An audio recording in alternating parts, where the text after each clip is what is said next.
I'm Lisa Mullins, and this is The World. Rebels in Sri Lanka, known as the Tamil Tigers, have been fighting for an independent state since 1983. More than 70,000 people have been killed in that conflict. Among the casualties are 9 journalists in the past 3 years. One of them was Lasantha Wickrematunge. He was the editor of the newspaper The Sunday Leader. Wickrematunge was killed while he drove to work on January 8th. He had written an editorial for his newspaper in which he predicted his own death. It read, "When I am finally killed, it will be the government that kills me." Wickrematunge's widow, Sonali, published the editorial 3 days later. She says her husband used his position at the newspaper to criticize both sides in the conflict, the Sri Lankan government and the Tamil Tigers.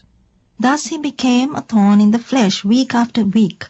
He published stories of civilian misery, of deaths, and often exposed the government's blatant propaganda on the war.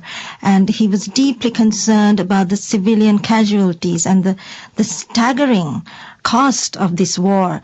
He often spoke against the war, and his newspaper stood for that. You yourself, I want to know a little bit more about your own background and how you met the man who became your husband only last fall, Lasantha Wickrematunge. Were you working at the newspaper as well? I was working there for 10 years. That's how we met first. And you just got married in November of last year. We got married just on the 9th of November, yes. And presumably at that point you both knew that he was being sought, that this is a man whose life had been in jeopardy. We have known that for a long time, and it became actually part of our daily existence. He had been followed before. He had been physically attacked before. Our newspaper presses have been burnt twice. So we lived with this, but we had to live with it because somebody had to take up the challenge. And he was definitely a man who lived up to his motto, unbowed and unafraid. Who burned the newspaper offices? Well, we believe that every time our newspaper's offices, Lasantha was attacked, it was the government that did it. Why do you believe that? Because we felt that we were a thorn in the flesh to the government. It would always be exposés that would reveal corruption in government. So Lasantha verily believed that it would be the government that would attack him or kill him in the end. Could you tell us about what happened when your husband was murdered? That was on the morning of the 8th of January 2009. He was alerted that he was being followed that morning, but this in itself was not uncommon. So despite my telling him, actually pleading with him that he should not leave, again, after about 20 minutes, he left to work, and it was a Thursday, so it was really the busiest day at the office, and he was preparing copy for the Sunday Leader, and he was writing his political column. And he left, and it was about half an hour later that I was informed that he had been attacked and taken to hospital.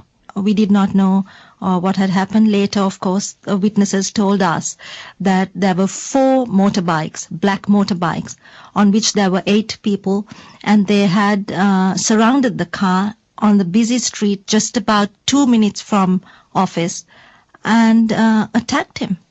Your husband, as you mentioned, had been attacked a couple times before this, and yes. One of the things he has said was that he was taking no security precautions, no special precautions to save himself. He had said that he wanted his murderer to know that he was not a coward. How did you feel about the fact that your husband did not want to have any special security, take any special precautions to protect himself? I did tell him that we should leave the country for some time. But he didn't want to? No, it was not his style.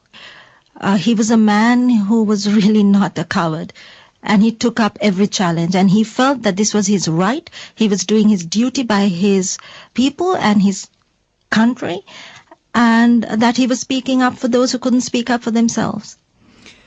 Your husband almost sent a message from the grave, it seems like, because he was predicting his own murder.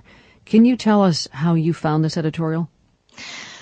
He was killed on Thursday. Our deadlines are on Friday. Friday 12 midnight is our deadline for the early edition. And somewhere in the evening, one of my colleagues brought a copy of this editorial to me at our house while the funeral was going on, and he said he had found it on Lasantha's computer. And I looked at it, and immediately, I knew it had to be published. He never told you that he was writing this? He never told me this, but I believe that because we were getting increasingly worried about him, and I especially was getting extremely worried that he was perhaps also writing this. It was a call for people who loved him and who were close to him to understand why he did what he did at such great risk. I think it was also that he was finally telling us, look, maybe you thought I was taking too many risks, but I had to do it. It was a call to conscience. And tell us what has happened to you since your husband was murdered. Because of the threat to my life and to the lives of any of those who dare to disagree with the government, I have had to flee the country like 11 or 12 other journalists. I now live outside in hiding. Are you still writing as a journalist at all? I was writing up until 2 weeks ago. I have been now told to also not write, that it is too dangerous, because the Defense Secretary Gotabaya Rajapaksa, who is the President Rajapaksa's brother, has come out on international media and said that any dissenting voice would be tantamount to treachery in wartime, and it is extremely dangerous now to write anything that does not bow down to the government's stand on the war. I wonder if you hear in your head your husband's voice as you are now basically in exile. Do you hear his thoughts about your own work, about your own calling, now that you have been threatened as well? Yes, I always hear his voice every day. I feel that he guides me in what I do, and Does that voice embolden you? What does it mean? It emboldens me. It gives me a lot of strength. And I know that I have to continue with his mission and our vision for a better Sri Lanka. Yeah. Well, I think you have a lot of strength even to do interviews like this one. And we appreciate it. Thank you. Yes. Sonali, thank you very much. Thanks, Lisa. Sonali Wickrematunge. He is a Sri Lankan journalist. Her husband predicted his own murder in an editorial. You can read what he wrote at our website, theworld.org. Sri Lanka's president issued a written statement on the day of the shooting in January. He said this: "My government and I most vehemently and unequivocally condemn the murder of Mr. Lasantha Wickrematunge. The government tells us that authorities are still working on the investigation." This is The World on PRI, Public Radio International.